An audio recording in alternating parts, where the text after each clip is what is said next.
Why, hello there. If you're hearing this, it means that you're watching or listening to the public feed of Garage Monologues, and thank you so much for doing so. Hope you're enjoying it. There are a lot more people listening to this every week. It's kind of crazy, actually, to see the numbers go up. And I will confess, I am almost a week behind on posting this, despite the fact that I recorded it 5 months ago with my friend Jess. We're going to talk a lot about becoming French. She's amazing. Her experience, she's been here for a long time. She's been in tourism. She's Australian. She's lovely. I'm just really overwhelmed right now with work. Just a quick update. I'm going to talk a lot more about this in the new episode, which will come out tomorrow on Patreon. And if you're not a patron, you can go over and become a patron at patreon.com/jswanson to get in on the members only feed, where you hear these basically the day that we record them, or only a couple days after. You hear them right away. But I'll be talking about all the app development we've been doing, how we're almost to launching the beta. We're going to be doing a closed beta, reaching out to see if we can find some people to participate, just a small group to start. And then hopefully in the next few weeks or a couple months at most, we'll be ready to do an open beta, and you'll be able to see the app that we've been working on, so you can travel to Paris and have a better time, and have a better time with my guide, because, you know, from a PDF to an app, hopefully, will be a good step in the right direction. Anyways, I haven't been getting much sleep, and I've been working really hard, and so I'm behind on everything, including posting my own podcast. So forgive me for that, and forgive me for this very long intro, but with no further ado, here is my great friend, Jess talking about the delightful nature of becoming French. Because this is the road to citizenship, after all, right? And well, that's next season. Spoilers. Yeah, that should work. I was in it just a little I bit. think the background's okay. Yeah, it's great. You're a great decorator. Oh, buddy. There we go. No, let's calm down. Hey.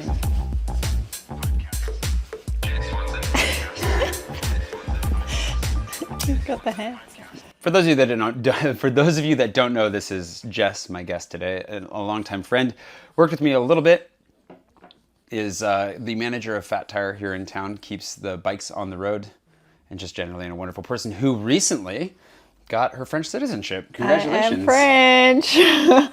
How long till you get your passport?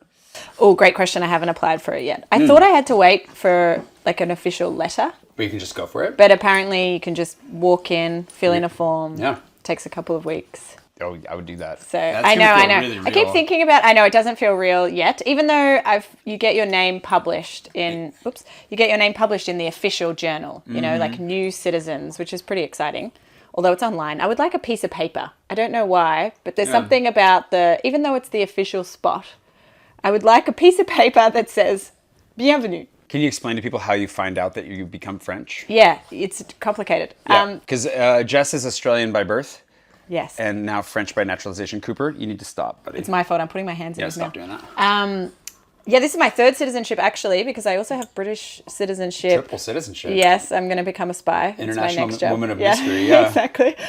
So I have British citizenship through my mum, and that's how I could live in Paris for so long. Yeah. And then, obviously, with Brexit, I lost my European rights with that. So that's why it was important for me to become French. So I found out in a particularly interesting way, actually, because, well, it's not super interesting, but I had no idea. I hadn't heard anything, and I was expecting to wait longer, actually. Yeah. And then I got an email saying, "Thank you for joining the electoral roll." And I was like, wait, I didn't apply to be on the electoral roll. Why am I getting this email? And then I was frantically messaging my French friends, like, does this mean I'm French? Does this mean I'm French? Surely I have to be French if I'm on the roll. And they're like, well, have you heard anything? And I said, no, I don't know anything. And they're like, I think you can be a foreigner and still vote in some elections. So maybe that's not it. It's not true. Yeah. By the way, you cannot vote in some elections, even if you're a resident here. No, I think they thought maybe the mayoral one or something. Anyway, no, that's not true. Yeah. So I'm Googling all these things. Then I'm going, okay, well, my name must be in the Journal Officiel. But if you don't know, this is something that's published daily. And What a it's nightmare. 200 pages or whatever. And I just didn't really know exactly where to look. So I looked for about 45 minutes the morning that I got that, thinking maybe.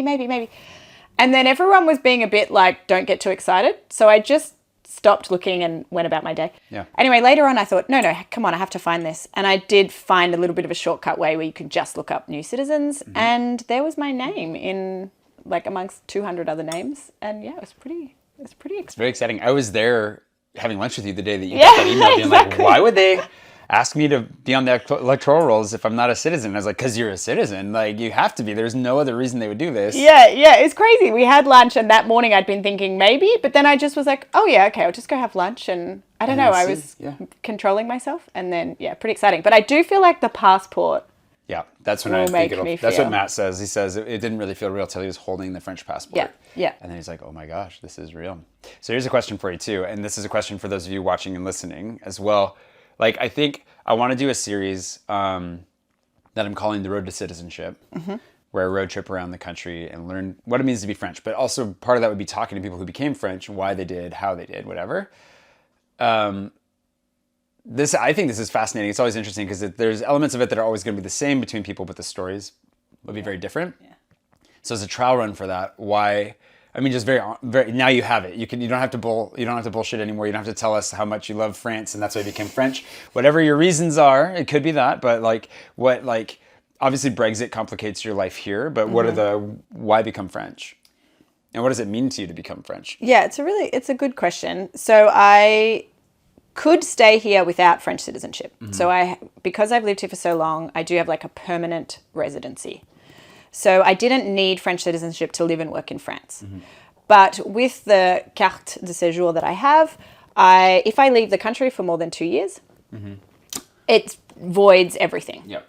And I've worked here for long enough where I would have particular rights. When I'm older, I can claim the pension and things like that if I were French. Whereas if I leave the country, I'll just lose everything that I've kind of built here.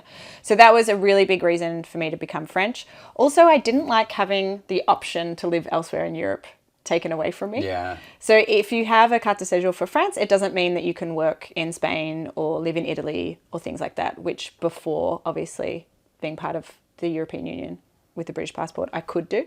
So even though I don't have plans to move anywhere else right now, I still like that option. I also like the option, if I was remote working or things like that, to be able to move around. Yeah. So for those kinds of reasons, I really wanted it. I really wanted to be able to do that. And then I think it is like achievement unlocked, of building a life somewhere. And I wouldn't say I feel French at all, to be honest, which I'm sure is not going to be what a lot of people you talk to say. I feel like I belong in Paris and I love living here and I love the city. I do not feel like a French person at all. But I don't feel British at all either. And I have British citizenship for there. And I would never describe myself, even though my mum's Scottish, I would never describe myself as half Australian, half Scottish. Yeah. And I think I'm French for admin purposes only, if that's okay. Or like culturally in a I love the culture of France and I feel like I connect with the lifestyle here, but I don't necessarily, and I think that counts for a lot. And maybe we don't talk about that enough. Yeah. So I think connecting with the culture and the idea of being European, for sure. I don't feel like I am a French person. But I don't think that should discount from if you're contributing to the life here, if you like we all know the world is made up of all kinds of, I guess, different, you have different nationalities that can claim a certain ownership over that more than... Do you feel like part of it this is a question that I definitely want to pursue more of, but do you feel like part of that's also because in the digital world that we live in, national borders and identities matter less than they used to? Yeah. Like all the time. Like everybody's using the same services. Money travels so much more easily than people, unfortunately, but like people can also cross borders really easily. Yeah. I'm still surprised when I'm trying to buy something on Amazon and it's like, wait, you can't do this. I'm like, wait, am I logged into my American Amazon account? Or that's crazy. The entire point of digital is it should be universal. So yes, I definitely think so. And I feel so badly for people. Like the process was relatively easy for me. It's still a pain in the ass because all admin is. Yeah. But I feel so bad for people who are really trying to be with loved ones or be somewhere else. And I think you and I were talking about it where I was saying you should just be able to swap with someone. If an Australian wants to be French and a French person wants to be, can we just link up and swap? Sounds nice. It just seems like it should work that way. But obviously that doesn't work so much if you're from a place where no one maybe wants to swap. Well, this is mildly political, but I remember I never thought about this before, but there was an economist that made the argument that once the whole idea of passports and border crossings and so forth were enacted, especially in the United States, like the US particularly stopped actually being capitalist and started being nationalist. Yeah. Because you need capital and people to be able to flow over borders easily. And how much we've actually, as Americans, how much we've harmed ourselves, because his argument was that we would be a nation of over 1 billion people if we'd left the borders open and let people come in and add to it, and like the amount of wealth we would have generated that That's way so interesting. would have been, astronomical compared to where we are. And it's interesting. Like obviously it depends how people have different perspectives on how freely we should be able to move, but yeah. I agree. It is, and maybe it's just also where we live. We live in a very international city. All of our friends are super international. Everybody speaks multiple languages, blah, blah, blah. So maybe we're just a very particular niche. So that's obviously something to acknowledge. But yeah, I don't know. Also incredibly privileged. Like this process made me realize how privileged I am. I know a story of another person who has basically lived here their entire life and had real trouble getting there. So they have children here and are married to a French woman and still had a lot of trouble getting their citizenship because of the country they're from. Yep. Which is crazy. It's a real thing. And then I even forget, like, it's embarrassing how easy it is to forget. I have friends who are, say, like Turkish, and they're like, oh no, I can't just go there. I'm going to have to apply in advance for a visa, When I was dating a Peruvian guy who I was like, let's pop to London. He's like, no, I can't just pop to London. It doesn't work like that for me. And you're like, oh, that's so, and you don't think of it as much. And here we all are, here I am griping about, oh no, Brexit, that's so inconvenient for me, when I just waltzed in and grabbed my carte de séjour immediately. I uploaded 3 documents online and it was like, oh yeah, you can essentially stay in France permanently. So yeah, I do feel immensely privileged, and it makes me, it is very confusing to me. Even the concept of a certain person going to a particular country is paying one price for a visa and someone else is paying another price, even if you're both allowed in. It seems so strange. Like, I realize I kind of sound almost naive when I'm saying this, but yeah, and that's why people who can do it, I mean, this is why, I've really encouraged you, and I know you're going to, but it's just, and I know plenty of other people where I'm like, you're eligible, come on, like, go and get these things, because there's people who are desperate to, and... I feel that way. I think there's endless opportunities to realize just how privileged you are. But like when I lived in West Africa, I think I was the eye opener for like education for one. Obviously, freedom of movement was a huge one, because same thing, like anybody that, even when our ship pulled into European ports, we had to work out special negotiations for everybody's visas that weren't like, didn't have Schengen visas automatically, or Schengen visas. And it became very, very complicated. And so freedom of movement was one, but another was just education. I was like, my high school education is something that I not only took for granted, but complained about. And we make fun of, and we're like, oh, like the American education system is such garbage. I was lucky to go to a high school that was actually very good, but just multiple steps along the way of realizing that, and then being like, I have to go back. There's a tendency to, I think I went through a period of feeling really guilty for that, and then I've realized, no, it's also not my fault that I was born into that. However, it was really, really motivating not to let it go to waste. And I think especially entering into this period right now, it's actually echoing this period in my own life right now, where I'm coming back to life in so many ways, where I'm like, I am so lucky to have what I have. I have it so good. I've worked very hard for it, and it's not been easy, but like I need to just shake it off and dive in, and I'm genuinely so excited. I just wondered, have we actually started the recording of the video? Yeah, okay, it's recording. I was like, it's a new camera, so I just wasn't sure. I'm going to zoom it in a little bit more. There we go. Zoom in on my koala. Cooper calmed right down as soon as you stopped feeding him fingers. Oh, there you go, buddy. Yeah, you can snuggle with Jess. Aww. Yeah, I feel, But just to say that, like, I think that it's complicated, and there are a lot of emotions, and it is kind of, I think you're right to bring up the naivete of like, because I think that's the friction that comes with privilege that I think is annoying to anybody who doesn't share that privilege, is if you are privileged and naive about it. That's like the painful part. Like if you have somebody who you meet who's very aware of where they're at in life and they are gracious with that, that's very different than somebody who just waltzes through complaining about something that they know nothing about. But you also can't avoid that, because you can only be so self-aware, right? But also, I think part of being self-aware is knowing, yes, you can know how privileged you are. I mean, I'm sort of moving away a little bit from the nationality thing here, but speaking of education or speaking of things that you've worked hard to do, you can be really appreciative of that, and then also sometimes be a bit like, I'm not so sure, lacking a bit in self-confidence, or what am I going to do next, or is this the right thing? And if you spend all your time beating yourself up about like, I shouldn't be complaining, I shouldn't be worrying, I should just be grateful. Also not helpful. I'm not sure if that is. It's not good. Well, all problems are relative, right? So if your problems are real, whatever you're facing, whatever you're struggling with is real. It's your problem. Like somebody, on the other side of the planet who doesn't have the resources to deal with it the way you do, sure, they have a harder time, but like that doesn't help you, and it doesn't change the fact that you have to get through it. But hopefully zooming out and gaining a bit of perspective like that does help to lift a little bit of the burden of it, and help you to realize like, oh yeah, I'm very small. My problems are very small. This isn't a big deal. Like, moving on. But also, making sure to acknowledge. So like with like, even though you have an easier time getting your citizenship than somebody else, like you also don't want to minimize the fact that you've been here for a decade. You've worked really hard. You've maintained a job and a visa, and the visa, I guess you didn't have to, but you paid all your taxes. A lot of them. You stayed out of jail. I did. You did all the things that, he didn't get caught. Whatever, like it still is a big accomplishment. Yeah. And you don't want to rob yourself of that, but it is good to also take a step back, especially, I guess, in the presence of other people who are struggling more with it.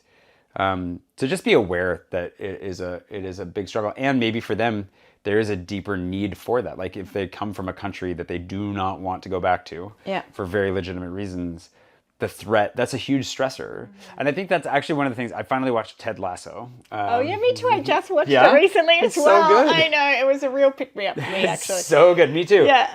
Might have cried a little bit. I needed it. Yeah. But that whole have you watched both seasons? Yes. Okay, I won't spoil anything, but he explains in the second season, he finally gets into explaining where his worldview comes from. Yeah. And how he recognizes that everyone's life is hard and you never know what's going on. Yes. And I think that's more the key, where you can't know everything and you can't be aware of everyone's struggles, and we also have to have grace for each other when somebody is annoying or offensive in a way that they just are unaware. But like if we can go into life reminding yourself, hey, life is hard, genuinely hard for everyone. It's hard in different ways and in different scales and everything, but like life is hard. It's such a good, I think we hear that, but for me, it's really stuck with me. Like it's such a good reminder when dealing with anybody. I don't know what you're going through, so let me approach this with a sensitivity that you just naturally deserve. Hopefully everything's going well. Yeah. Maybe not. So how do I make your day better? Yeah. And also having that compassion. I really feel like having compassion for people of like, perhaps this is coming from somewhere else and is not something to do with me. Because we have a bit of a tendency to think it's all about us. To do with us, and like, oh, that person cancelled on me, or this happened, or that happened. To me, definitely as I've gotten older, I do not care about any of that, you know? If you've got something else on, if you need to concentrate on something, or if you need me for a particular thing, I'm totally, no problem. We'll sort it out. Like I never take offense to any of that, and that it comes from kind of trying to be compassionate, and not most stuff that people have going on is about them and not about 100%. It's also about like, I guess letting go a bit of the ego, I suppose. I'm obsessed with ego. But tell me more. Well, I have a big one. So no, but I think part of it is thinking things just aren't about us, and having compassion towards other people. Yeah. And it makes your life better. It makes my life so much better if I'm not worrying if someone has a problem with me, or I can just very honestly go and ask them about it if I need to, or otherwise just move on. I can't remember how we got onto this track. Well, I think that it goes back to being compassionate for people who are going through. Oh, yes. And it's privilege and it's all that, but I think that just to tie into that, I mean, like today, this is also a watermark for me on how much I've grown. I feel like where part of it is recognizing it's not about me, and also it's not anything to carry with you. Like today I started vlogging again today, which is really exciting. And I'm just so excited I'm just excited to be where I'm at in so many ways, which we can talk about. But I put my camera on this Mercedes, and I heard this, and the guy was sitting, I didn't check, and the guy was sitting, and then he was like, what the heck, you know?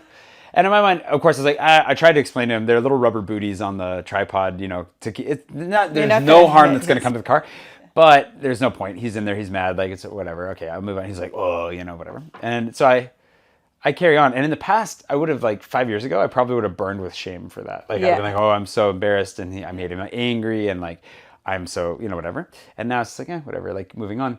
And I just I ticked with that because vlogging puts me in a lot of situations where I end up annoying people unintentionally. Yeah. I'm usually very good about it. I don't get yelled at very often anymore, but it still happens occasionally. I try to be very conscientious. But the thing is, when I fail to be effectively conscientious, when I fail to take other people into consideration in the way that I retrospectively wish I had, I can just acknowledge that, apologize to the person if I need to apologize, and then move on. Yeah. And so much of that has to do with like the fact that he's upset says more about him than me. Like, and who knows what he's going, maybe he's on a really difficult phone call. Yeah. Who knows what's going on in that guy's life? Fair enough. That's, you know, that it's not up to me. If you have a server at a restaurant who's like curt, or like somebody's just miserable to you on the street, whatever, it's just like, I'd rather just assume that they're having a really miserable time and move on, because the reality is it is not about you. He never even knew I existed until a few minutes before that. And it is somewhat about my behavior. He doesn't appreciate it, so fair enough. Yeah. So just move on. So I think that is something that takes a little bit of getting used to in France as well, where people are quite quick to express their opinion. Yeah. They're not afraid to not be polite. But they are afraid to back it up, thankfully. Yeah, so I find it, I found that hard to get used to living here, but there's a part of me that appreciates in a way. They're very, very honest in a way, the French, even though sometimes it can... It's over the top. I think it's a combination. It's like, I wish they were more Dutch, because the Dutch have like an emotional health where they're like, they will tell you that was not okay. Please don't do that again. And you'll be like, okay. And that's it. And then move on. Yeah. The French, in Paris in particular, the Parisians, a lot of them are just looking for a fight because their day sucks and they want to shout at somebody. And they half the time are completely unjustified. And that's the difference. Like I've seen this, if you're ever in Paris, just watch out for any of these circumstances. You'll see a car at a red light, goes green, he goes to pull out, but some guy has walked in front of the car at that point. I've seen this happen multiple times. The car gives a little honk honk to be like, hey man, not cool. Yeah. And the guy just stops. And it's like, what? And then blocks the car because he cannot admit that he was jaywalking. And so then he starts yelling. Then this guy starts yelling.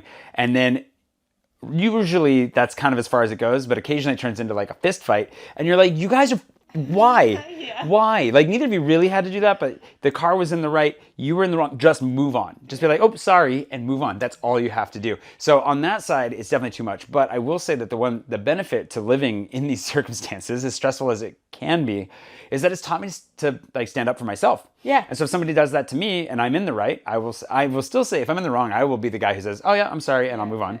But if I'm in the right, it's taught me to stand up to that and to engage with confrontation. Yes. And not be worried about it.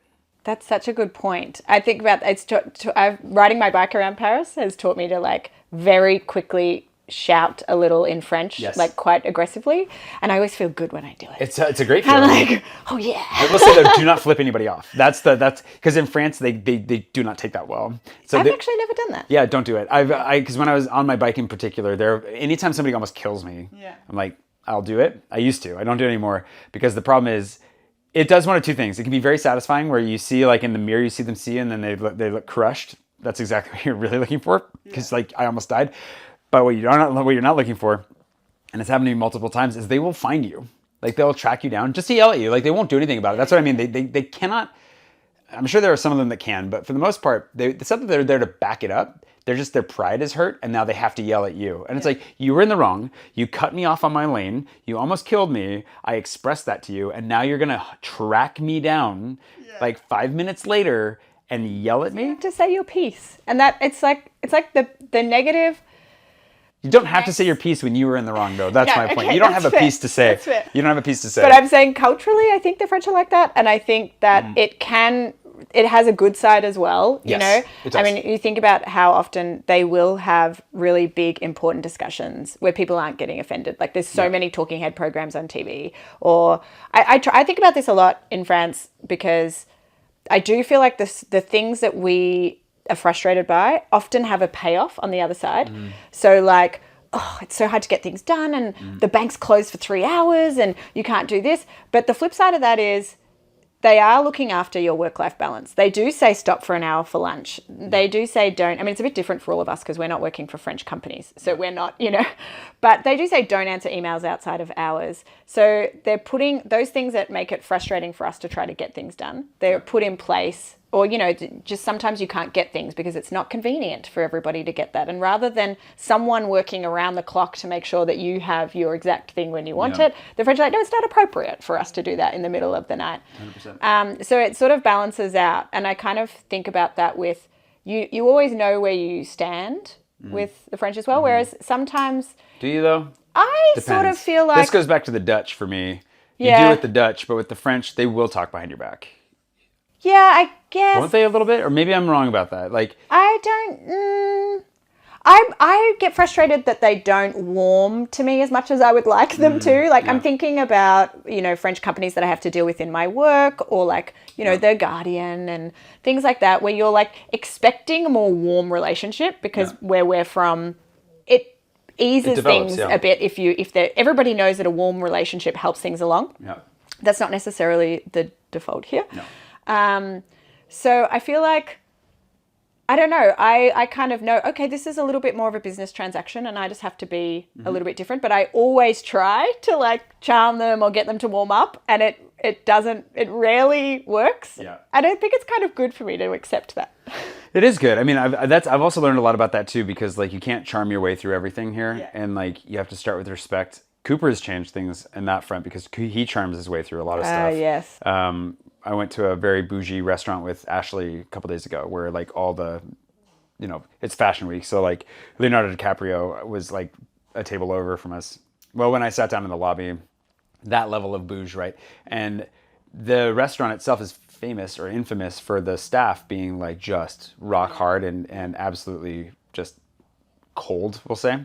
And Cooper cracked them all. Like, and Ashley, we sat down and she was just like, Ashley's my friend who's a stylist, a celebrity stylist. And she was just looking at me like, I've never seen these women smile before. Yeah. Let alone like, so anyways, so that's a big change. And he's really changed my life in that way where in my mind, I guess with the French too, like it's not that they don't want to warm up. They just don't know how in a lot of ways. So like small talk is a good example. The French do not know how to do small talk. You stand in line for something, you're at the park, whatever. The average French person doesn't know how to do it, but a lot of them would really like to. And I've discovered that through having a dog that it's the perfect icebreaker. You're so good at small talk, by the way, with French people. I made it a goal to crack the code. You really like I forget because I've sort of given up a little bit. And then when we hang out and you will do like you make like the little comments or the little jokes or whatever, and you can see everyone being a bit disarmed, like, wait. And it's fun to watch when people crack a little. That's why I never stop. Yeah. My goal, I remember, I don't know when I first told you this, but like 2 years ago or sometime I made it my actual goal to like make French servers laugh. Yeah. And like get it above a 50-50 because like it was definitely like, it's really hard to do when they're working. But it's the same kind of thing. It is like, I guess that's for me, like as I become French, like there are a lot of elements of living here that have rubbed off on me and I want to take the best of what I can here. I'm learning to take vacation. I'm learning to like actually like live a life, which I think France has helped me out with a lot. But I refuse to let go of like niceties. I refuse to let go of being warm and friendly. And I've learned how to adapt that to the French. Yeah. So it's not over the top. But you just have to, their niceties are different. This is what we have to understand. It's so important for them to have a bonjour when you come in, which makes total sense, right? Come in and say hello. And for us, we put the onus more on the person who's greeting us, like the server or the person in the shop. We're more used to them saying hello first. Yeah. But for them, it's like, no, you're coming into my establishment. So you come in and announce yourself with a hello. Like when you think about it, it makes sense. Like in the beginning, you're a bit like, and if you don't say hello, you guys would all know this from listening to Jay, but if you don't say hello, it's so rude. Yeah. But then there's no need to continue on from that. There's no like, hi, how are you? Well, how's your day? No. I find now when I go to the States, because I feel like Australia is a bit in between America and French in terms of like hospitality kind of thing.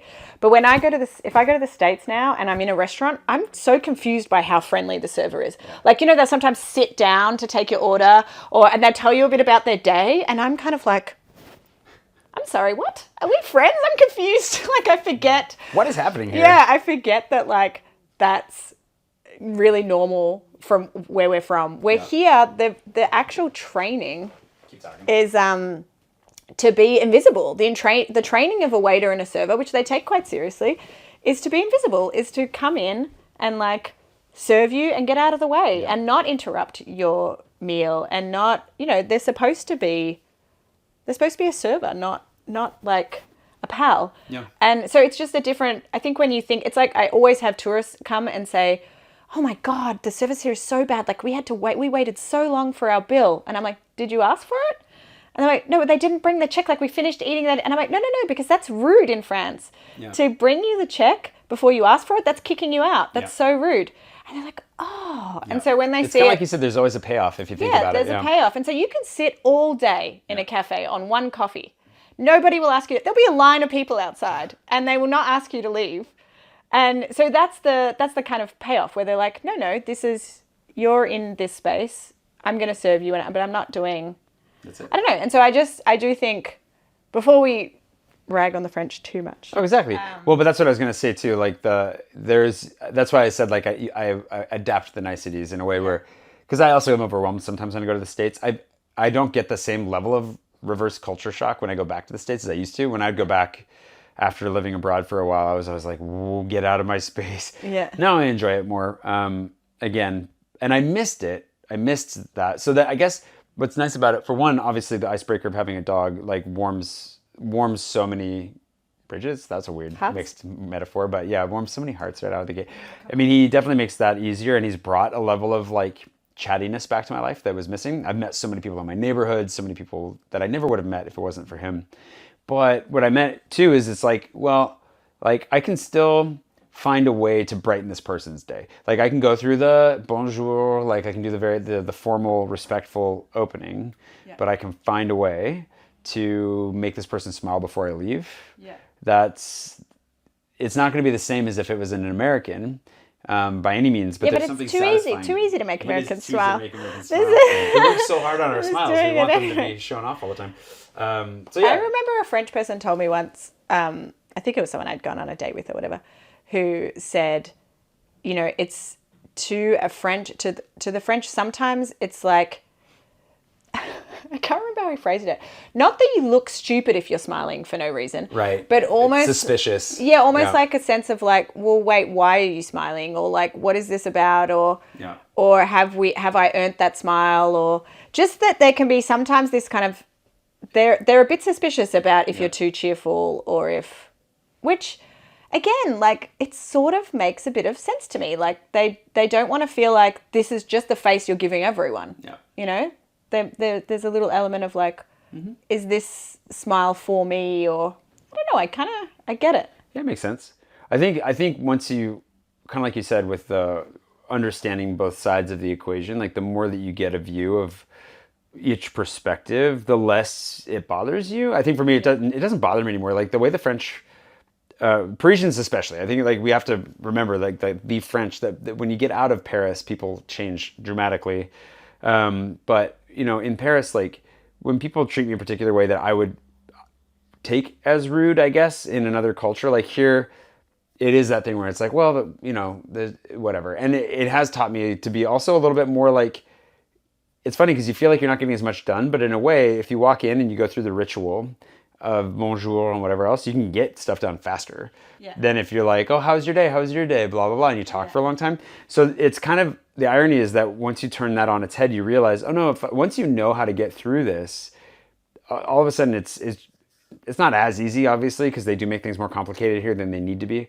But it is easier. And that again, the flip side of that complication a lot of times is they're either protecting someone's job or they're protecting some element of life, they think. I don't think it's always the case, but you know, like... And just to bring it back, it's interesting because to bring it back around to the French citizenship conversation, I was preparing mine and you have to prepare a dossier, you know, but there's not super clear instructions. Like they tell you what to put in it, but there's not super clear instructions of exactly how to do it and should you be labeling things, should it be in a folder in plastic, and everyone just wants to get it right. There's whole, you know, Facebook groups and chat rooms and stuff dedicated to like, how did you prepare it? And people will go, now, this prefecture in Montpellier likes it done like this, but this one in, so everyone has all these things. And I was like going, okay, I'm going to do like a cover letter and it's going to say yada, yada. And my French friends were like, nope, take out that. Nope, take it. Like put in the absolute essential only.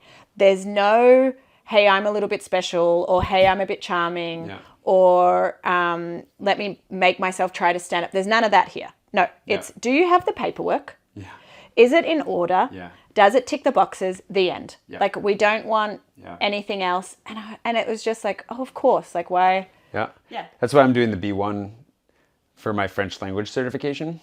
Because like I could do C1. Yeah. Probably not C2, but I could probably pass C1. If you're not familiar, the European language system starts at like A1, A2, B1, B2, C1, C2. As in proficiency. As in your level of proficiency in the language. And it's required a minimum of B1 to get your... I heard they were going to change it to B2. Is it still B1? It's still B1 as far as I know. Okay. I hope they don't change it before I get my dossier in, because then I have to schedule another test. But you just do when I did it, I just did the test and then they give you your result. No, but this one you sign up for the specific, I would have preferred that. This one you sign up for the specific level you're testing at. It's the same one that Matt did. That's and interesting. His whole argument that I think made sense and is exactly what you're saying is like, they're asking for B1, just give them B1. Yeah. You don't have to prove anything. If you ace that B1, you look good. When you sit down for your interview, they'll see you're even better than that. Yeah. And then you have nothing to worry about. That's so interesting because, the one I did was like, there was a conversation and then there was a computer kind of test. And I guess they're testing a level and they're seeing, and then you're just going up. So I just got I got a speaking score, a writing score, a reading score. And I would like to do that going for, an assessment, for something but in particular. At the end of the day, this is the only test I ever need, so. Because you're 100% higher than P1. Yeah, I know. I've listened to the practice stuff and I'm like, oh man, this is really easy. It's great. Yeah. So I'm not worried about it in that, just in that sense, but it goes to that because you're right. Like I don't know if Australians are like this, but with American culture, there's always extra credit, Yes. Exactly. And there's always a way of like, if you show that you put in extra effort, if you shine a little bit, your resume in pink. Hey, look how much more. Yeah, exactly. And then you do like, oh, but I've also got, because I was thinking about that. I was like, well, I can show that I've got my driver's license. I can show like all these things to show that I'm really integrated. And it's like, no, they might ask you about that in the interview. Those things are good. Yeah, those things are good for the interview. Yeah. Thanks again for listening. Just a quick insert, and it will be quick this time because the intro was so long. But if you like this podcast, if you like what I make, if you enjoy what I do on YouTube and elsewhere, then the best way to subscribe, the best way to support my channel, my podcast, all this stuff that we're working on is at patreon.com/JSwanson. If you would become a member, you get access to these episodes right as they come live, along with a whole bunch of other perks. And then we're going to be revisiting that soon and bringing even more perks to bear, including hopefully some cool perks in the app.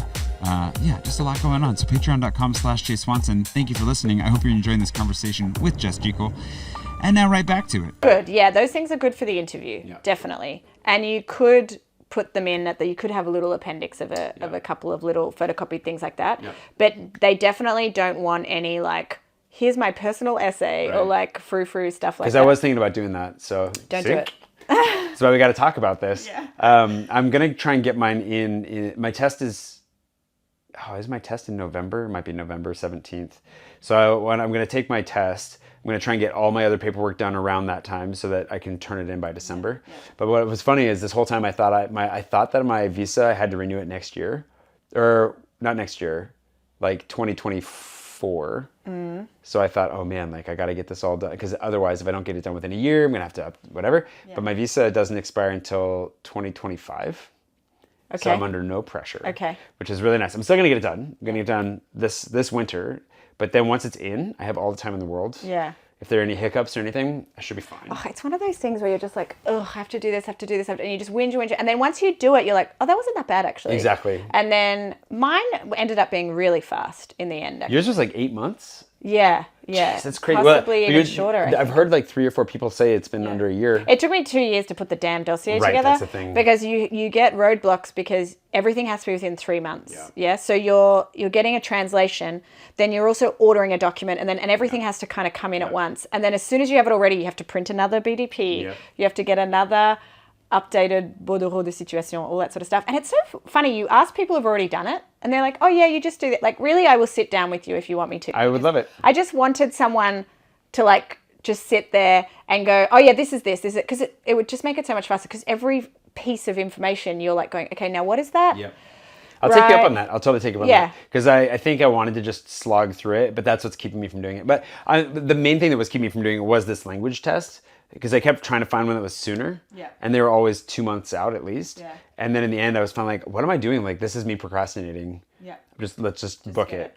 I did one during COVID, so it was strange because we had masks on and we were sitting quite far apart. I think actually for the speaking they let us take the mask off, but it was like a long room, and you sort of, it was a bit strange. And then, the biggest thing that upset me was you had to do a writing thing. On the AZERTY keyboard. And it's the wrong keyboard, and you have a time limit, and I couldn't tell how to do the accents. That's the thing, yeah. See, I need to practice that to be sure ahead of time, but I think the one I'm doing, it's all on paper. Oh, okay. I think it's like multiple choice and then handwritten. Oh, that's fine. Yeah. So if that's the case, then I'm fine. Yeah. But I do need to, because it's been years since I've used an AZERTY keyboard. And if you're not familiar with that, QWERTY keyboard is what we call, because at the top row of the letters is QWERTY, right? But the French, it's AZERTY. So you call it an AZERTY instead of a QWERTY. I can't use them. And the way they do punctuation, the way they do everything is just a little bit different. And to do the accents is like a special combination of things. Yeah. And also some keyboards are different for that anyway. And I actually had to ask the examiner, excuse me, I don't know how to do it. So I wrote my whole thing, and then I was like, I don't know how to do the accents. Yeah. And then he didn't know how to do it. So I had to submit my writing without accents, which it was fine. It was still more than, I can't remember what I got for writing. Did you get like C2? No, C2's native. I was just curious. No, I got C1 for speaking. I think I got B2 for writing, probably because there were 0 accents. Yeah. I don't know what I'd get. I know you 100% get C1. C1 for speaking and listening for sure. For writing, I might be close. The way they really judge you on the C1 is if you understand everything they say to you, which you will, and then if you respond with fluency, it doesn't matter if you make mistakes. C1 is like... Oh, yeah, then I'd be golden. Yeah, C1 is, I understood everything, and now I'm just chatting to you, and blah, blah. If you drop a couple of errors in there... One of my friends did not learn French. She learned French completely through speaking it. She'd never really studied it, doesn't really write it. And so a lot of the time, her verbs, she's just putting the verb in. She's not conjugating it. But she speaks so fluently. Yeah. She's not scared at all to just speak, and she got C1. I kind of wish I had done this now, Yeah. Maybe I could still do that, and I could submit it later if I need it. But well, it's funny because I was just thinking about that yesterday. Like, I'm not stressed by phone calls anymore, for example. I haven't been for a long time. And yesterday I was on the phone with my accountant for like 20 minutes talking about all kinds of unfortunate tax related things. And then I had a call with Free, the pro whatever, to get this is how you really practice your French, was like, no problems at all whatsoever. I apologize. I still apologize. It also is really nice. The thing is, I'm always going to keep my accent, and I'm always going to apologize for my French, because those two things just like break down so many barriers so quickly. But at the end of the day, like, I understand everything except whatever technical stuff gets thrown my way, which is normal. That's just speaking any language. And then, I kind of wish I'd done that just for the heck of it. But if I'll just get the B1 done. I'm going to look up the place I did it, because I don't remember having to wait. Okay, look it up, because if we can do it sooner, then I would. Because I got to do the FBI fingerprints. There's only one lady in France that does it, and I already missed one opportunity to do that with her. That's just fine, because this is taking longer. But I think if I schedule everything in November, then by December I should be able to get it great done. translator. Great. No, let's do it. I have multiple references, but I just want to get it done. She's fast and great. Perfect. So I think I'll book everything for November. Because the thing is, if you didn't catch that, what she said too, you have to get everything done within 3 months. All your documents can only be done within 3 months, which is the most infuriating element of French bureaucracy. They'll be like, no, this birth certificate's older than 3 months. And you'll be like, my birth certificate doesn't change. I was born here at this time to these people. That's just locked in stone. French you can order a new birth certificate. Every time you do something you order a new one. It gets listed on your birth certificate. So when you get married, it goes on your birth certificate, and you have to order a new one all the time. So we don't have that. But I think now they've gotten used to it. So I used my original birth certificate. Oh, that was it? The year I was born. Yeah. It's the original piece of paper. I use that. Thing is, I do not have it back. That's what. So I have a copy of that hopefully just passes. Because when I got my visa before, it's funny, when I got my visa too, the first time I got it, I didn't realize how serious they were about like getting it translated. So I just translated it myself. I photoshopped it. I printed it out. So back to front, it looked real. And then I had a version where I photoshopped the translation onto it, and I gave that to them, and they were like, what is this? Yeah. And I was like, it's a translation. And they're like, Okay. And then they just Really? accept it. Yeah, because you don't know who. And I had some documents that I submitted that I didn't translate, and I didn't know if it was going to be a big deal or not. Actually, my dossier got sent back, and I think I ended up going, I don't really know 100% why. I'm just going to read. And I did. But it's so stupid. Like, you're translating. I had to translate my parents' birth certificate, and it literally says, like, you know. Yeah, it's the easiest thing to translate. It's so obvious. Yeah. I mean, I get it. What are these dates? Yeah. But whatever, you just go through it. I think that's honestly the citizenship process too, is a lot of it is just your final test. Like if you can't survive French bureaucracy, you can't survive France. Also, we're lucky, like it's not expensive. You know, it costs like $800 thousands. in the end to get it. Oh, I think I spent less than that. Yeah. It's like, people Because tell it me, costs nothing to apply for it or anything, but it's 50 euros a page for a translation or 30 euros a page for a translation, and depending on what kinds of things you need to order. But you're not paying for the actual, you pay like 55 euros for the term fiscal. That's it. So I know people have tried to get Australian citizenships, and we're talking in the thousands of dollars. U.S. citizenship, I'm sure is, So- and U.S. citizenship I know is much more of a nightmare to go through. So it is that thing where it's like we're really lucky to go this way, and it's funny to me when people say like, oh, like people will tell me like, oh, I thought about getting it, but then I found out it was going to cost me like $500. Why would I do that? It's like, why wouldn't you do that? $500 or euros for, well, now it's less than $500, like $490 for talking about exchange rates blowing my mind right now, but like for European citizenship, how is that not worth it? I know, crazy. What are you and thinking? People are paying, because, you know, one of my friends who can't go the normal route, apparently you can essentially buy a Portuguese passport. There's a lot. The Portuguese side. There's also like there's a couple others too that like they're definitely getting a lot of flack for There's ways to purchasing, kind of, you know, and so, but that's thousands and thousands. Yeah. That's not, you know, but that's because they can't go through the normal route. So that's why I'm saying, like, No, of we're course, lucky. if you We're can really get lucky. it, Well, the fact that I've even been able to get the visa I got, I was really lucky. And I mean, obviously, I think I'm less lucky to keep it because I deserve it more than when I got it. But like the fact that I have it and it gives me an 8-year span to get this, which is more than enough time. I don't know. I feel very, very fortunate, and it's something I've always wanted. And so to go for it, whenever anybody's like, well, why would I want that? I'm like, why wouldn't But you've also talked about, I remember you talking about how you would be interested in maybe moving to Germany for a couple of years, or Sure. maybe, I don't know how you're feeling Germany about less, that, like- right? But well, yeah, because I want to get my languages back. So Germany to get my German back, but I would like to. I feel like especially for making videos and so forth, it'd be so interesting. I think Paris will always be home, but it would be so interesting to like be able to just be like, I'm going to Italy for 6 months. Yeah. I'm going to go learn Italian. I'm going to share that experience. And, you know, Cooper's going to get to eat like linguine every day. And so like, whatever it is, like, or if I need to get a break from the bureaucracy here, okay, I'm going to go to a Nordic country for a year or 6 months again. That fact that you're not limited to like a 3-month visa that I can legally just move in. I can work there. There's no problem. Like, it's so amazing. I would love to spend more time. I plan on spending more time in London. Doesn't help there, but I think actually having French citizenship probably makes getting a visa in the UK easier than being an American. So if I ever, I don't know, it just opens so many doors. And where it's like, for now, I have no plans to leave Paris.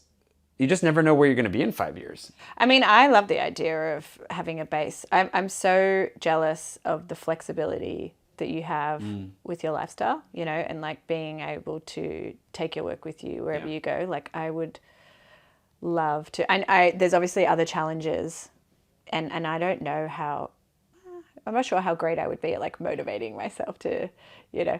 But I don't think you're motivated. You're very self-motivated. I think where you would struggle is the risk.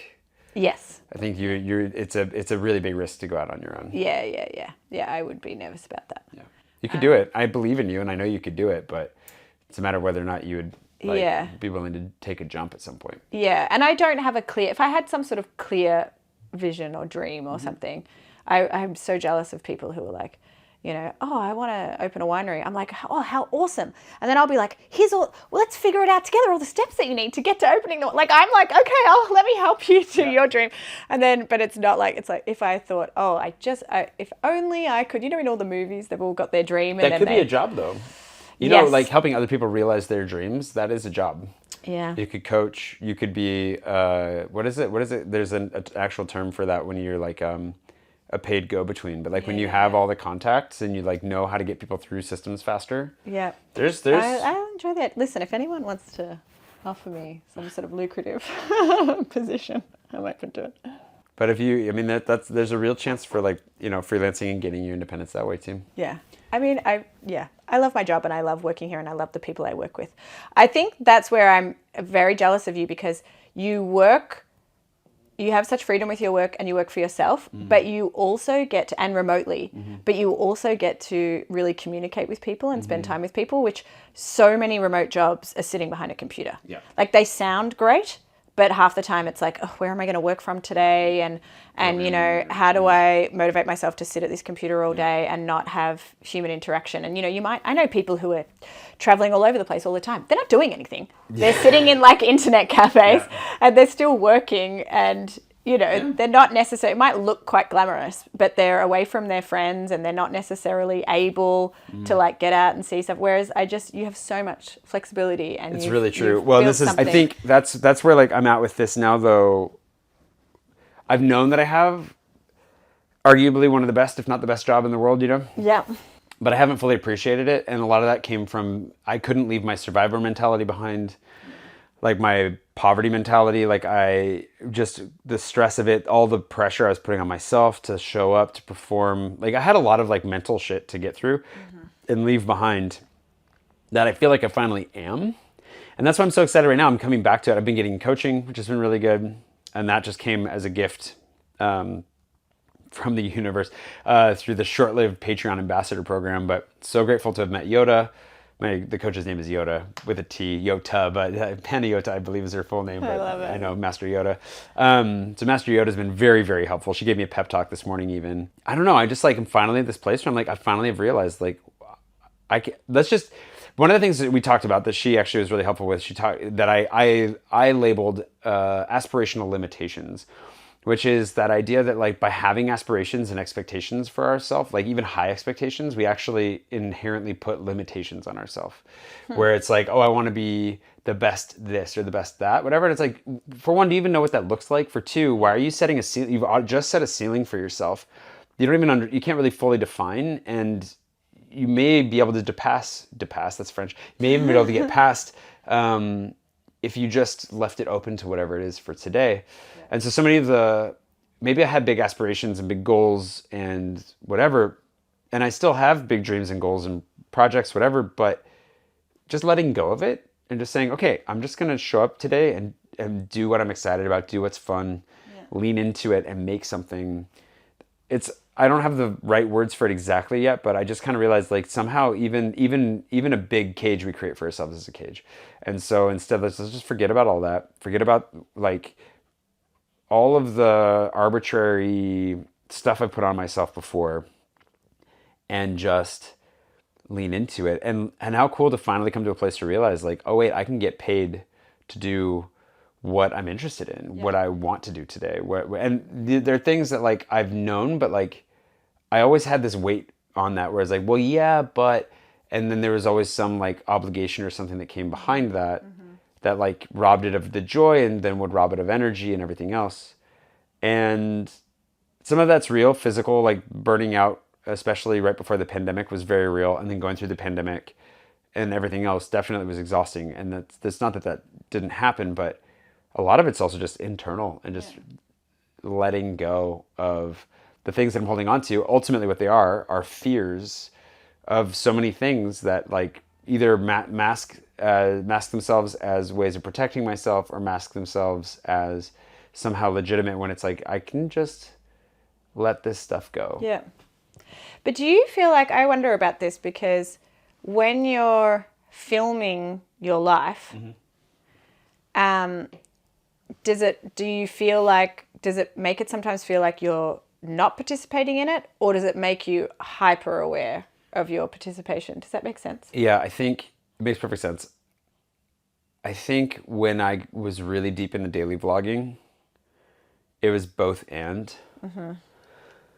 Where, I mean, my whole life oriented itself around my filming schedule. I got up, I filmed, I did whatever I had to do, but I had to think about it through filming, and then I ended the day editing, and then started over. Well, I remember when we first met. Yeah. And the first 5 times I saw you, because if people don't know, Jay and I essentially met in like a bar. Yep. Or like... The Old Alliance. Yeah, with like, we would, That was my booziest summer. Yeah, I think. both end up there sometimes. And I would always be arriving, finishing work, and you would be like, okay, well, I got to go home and edit. And I remember being like, well, I didn't know you at all. But I was like, what are you talking about? You have to go home and edit. Yeah. And I was like, I remember saying to you, like, I didn't know you at all. And I was like, but then what? But then you're not having other things to like, Yeah. you know what I mean? Yeah. Okay, so you were only able to have a part of the day. Yeah. Because you had to go and like relive that part of the day and then not experience something else. And then since I've known you, which is now how many years? I've known you for probably 5 years now. Maybe a bit more. 5 years, yeah. I see now, like, I think you do such a good job now of being somewhat like, you'll pull out the camera a bit, but there's cameras not there the whole time. If you're vlogging, for example, if you're in that space, you'll pull it out a bit, but it's not there the whole time.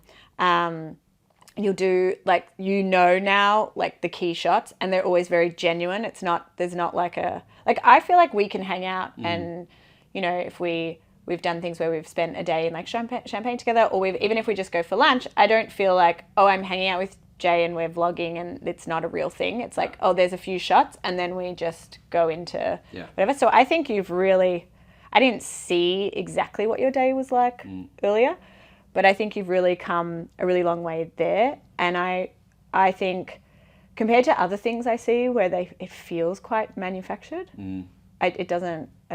so that's why I'm kind of like wondering. I think I miss actually, that's one of the reasons I'm excited to get back to vlogging more regularly, is that like it does actually heighten my awareness. Yeah. And now that I know how to compartmentalize a little bit, like, oh, these are the things I need to say to get the story to move. And this is how I'm going to do that. I can kind of check that off and be done. And what was really stressful about daily vlogging that kept me from fully engaging a lot of times with the people around me was that you had to keep a narrative going throughout the whole day, but you also didn't really know what you were getting out of that day until you'd gotten it. Yeah. And so you could never just switch off and be like, oh, I have enough and I'll get more later. Yeah. And you're just always running behind something you can't fully see. And so now, like, what has me excited is like I'm moving into this next phase is going to be like, okay, I have interesting things in my life that would make good footage. Let me do those on days where I'm going to film. And then I have days where I just stay home and sit on my computer all day to get other work done, and I just won't worry about filming that day. Yeah. And it's no longer, oh, I have a boring computer day. What do I do to make this day interesting? And I think it'll just make it all. And also, as better. you evolve, you've got longer forms. So like, there's a longer thread. Yeah. Maybe. Well, and the thing is, I think too, it's gonna be fun. I'm gonna go back to shorter videos. I think I'm gonna try to do like 11-minute videos for these. Yeah. I'll still have Paris in my pocket, which will be a little bit more produced and like directly targeted towards like tourists that are coming to Paris. Yeah. But I really miss, and this is what this podcast is supposed to be, and will continue to be. But then what I've missed so much from vlogging, especially daily, was the ongoing conversation and the ability to talk to my audience every day, share everything that's going on, have enough space to talk about all the things that I'm doing, dreaming of, and whatever else, and maintain a dialogue between myself and the amorphous blob, as we've always called it. Because without like the regularity there, and also just my health just went off a cliff, and mental health especially, and everything, just like I couldn't really do it anymore. And now I'm excited to get back into it because I can. And so it's like, okay, how do I lean into my strengths? How do I lean into the things that like I'm excited about, that like I used to be good at, that I can be even better at? But then let's just get rid of all of the negative energy that did kind of surround it for a while. I do think this is something that's coming up so often, and that people are not talking about enough, or they're just starting to talk about. But how I think you feel like this too when you come into your 30s. Like I think we're always expecting to struggle more when we're younger, and then we're expecting to have things a little. Where there's so many things I'm realizing about myself in my 30s that before I was just like trucking along, and like I might have been having the reactions or emotions, but I wasn't quite aware of what might have been causing them, or I didn't believe something was causing them, or so just that. I mean, the conversation has really opened up around mental health, I think. I mean, we just wouldn't really be talking about it so much before, and just the little things that help, but also just you have to do it consistently to realize the difference, like the whole, oh, well, if you get up at this time and you do these things, or you do some exercise, you'll feel this way. And you start realizing as you get older, oh no, you can't just like do that sometimes, or you can't go, oh no, it's okay, I'm just going to work really hard now and I'll rest later. It's like, oh no, you probably just have to figure out what works for you now, and then rather than just, I'll fix it later. It's been a big one for me actually, because I had a crash after the swimmers video because I just worked endlessly on it for like 9 days. Yeah. And one of the lies that I believed for a really long time is that I can get ahead of my work. If I just get these things done, then I can rest. And I believed that for decades. And the reality is that'll never come. Like there's always more. And so you have to take the rest when you need it or when you want it. Yeah. You have to add leisure to your life. It's something that our society has just crushed in so many ways. And you have to find a way to take good care of yourself now. And then the work will always be there, you know. But these are things that I've had to learn. And now that I'm applying, man, that's why I'm like in this place now where it's like, I am just so excited.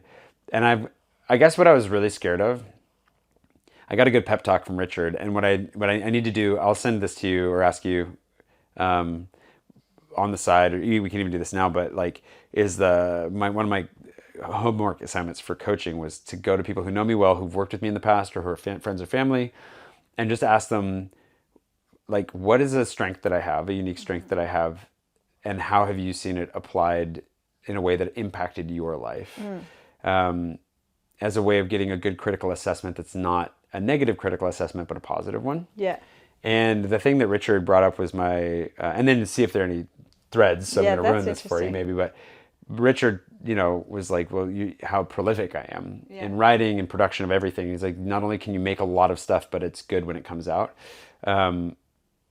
And not that it doesn't need work, but that is, and it was a really good little pep talk, but also that thing of like, that has actually been one of my biggest fears, that I'll never get back to how prolific I can be. Yeah.